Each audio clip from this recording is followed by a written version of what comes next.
Most people say you should carb up right before the gym. And scientifically, this does give you an increased amount of strength because of the carbs. But here's the truth that nobody talks about. Eating too close to your workout can absolutely ruin your performance.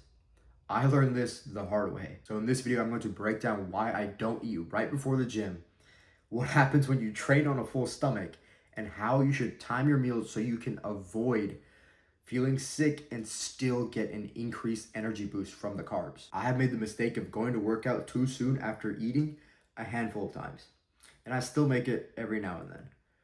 But the first time I did it was the worst one by far. On that day, I was in a rush. I came home from school at 3 p.m.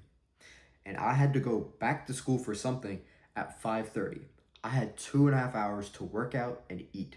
Because I was not able to work out afterwards, I had to work out then, and I really, really wanted to work out. When I came home, I was really hungry, and at that point in time, I knew about carbing up and how it was more optimal for strength, so that's what I did.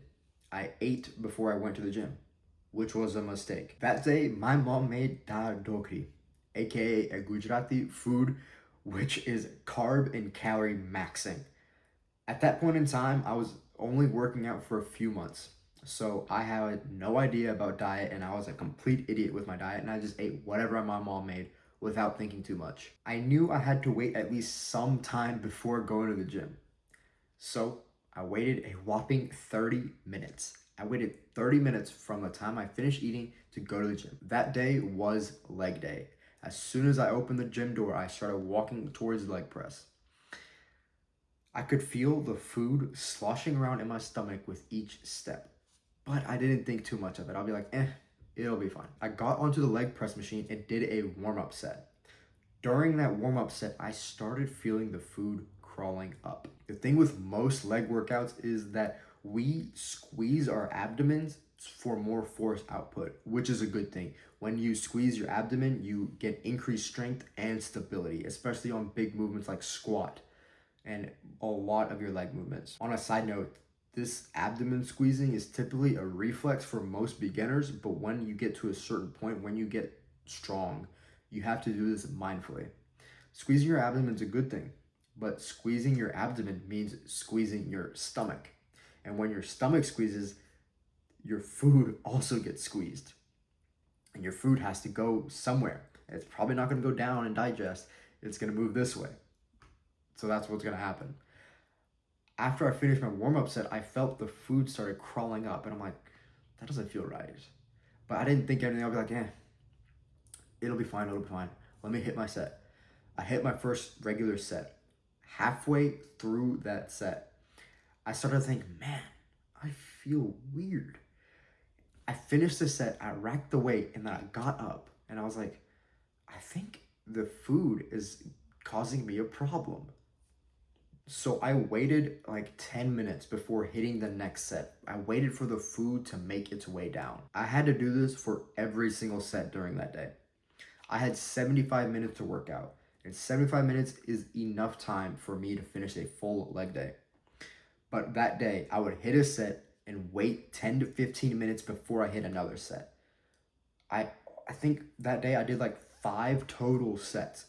I would finish a set, and then the food would make its way all the way up here. Then I have to wait around until it made its way back down so I could hit another set. Those workout sets that I did, I wasn't able to push myself to the fullest extent because I knew if I push myself really, really hard, instead of the food coming here, it'll come closer to here. And if it comes here, it's done. It's game over. I want to be clear. If I did my full leg day that day, I would have thrown up. I got lucky and I did not throw up. This experience of hitting a set, waiting around, hitting a set, waiting around for the food to go down can happen on any day, not just leg day. I've done it for all the days. I've done it for push, I've done it for pull, I've done it for arms, I've done it for every single day. And every time it is a mistake. It's just way worse on leg day. Not waiting long enough between a meal and a lift is a mistake. Don't make that mistake. So how do you time your meals then? Like I said earlier, it is a fact that carbs help with strength, but it's not necessarily needed.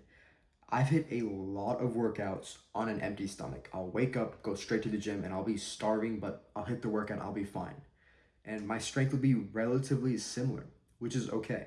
You can work out without having food in your system and be fine.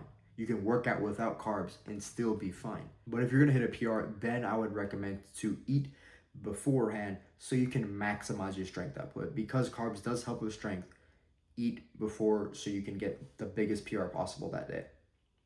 You don't want to try to hit the PR, fail the PR, and then be like, man, it was because I didn't eat. You don't want to just have that thought in general. It's not a good thought to have. So you want to eliminate the possibility of having that thought by eating beforehand so you can maximize your strength output so you have no excuses. The timing between finish eating and working out depends on how many carbs is in the meal that you just ate. I found generally that more carbs means a longer digestion time, means a longer time that you have to wait. To make this simple, I'm going to categorize all of your meals into simple 3 categories: light carbs, medium carbs, and heavy carbs. If it's light carbs, you can wait like 15 to 30 minutes and then you'll be fine. You can even wait less than that and you probably still be fine. This is for foods such as very light snacks like fruits, yogurt, a protein shake. There have been a lot of times where I would drink a protein shake or I would eat fruit and I would go directly to the gym and I would be fine. I would not feel that food at all in my stomach. I wouldn't feel it crawling back up. It'd be okay. The second category is medium carbs.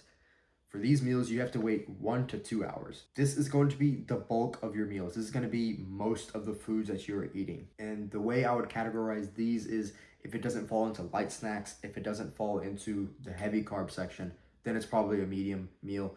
Wait around 1 to 2 hours and then you'll be fine. For the heavy carbs, this is where you have to wait 2+ hours. So these are foods like Chipotle bowls. If you think about eating a Chipotle bowl, a lot of rice, a lot of beans, a lot of carbs. When I eat a Chipotle bowl, I have to wait more than 2 hours before hitting the gym. There has been a time where I ate a Chipotle bowl and then went to work out an hour after. I thought that an hour would be okay, but it wasn't. This is for the meals where carbs are the main thing in the meal. These timings vary from person to person, but the timings I gave you is the average of what I have found from a lot of lifters that I've spoken to. There are some outliers, so you might be a person who has to wait hours and hours before eating, even if it's like a medium carb sized meal, or you could be somebody who eats a meal and goes straight into a workout and you're fine. Remember, if you're going to hit a big PR, eat up, carb up, so you can maximize your strength. But time your meal correctly so you don't end up in a deadlift throw up compilation. You know what to do. Get up and get after it.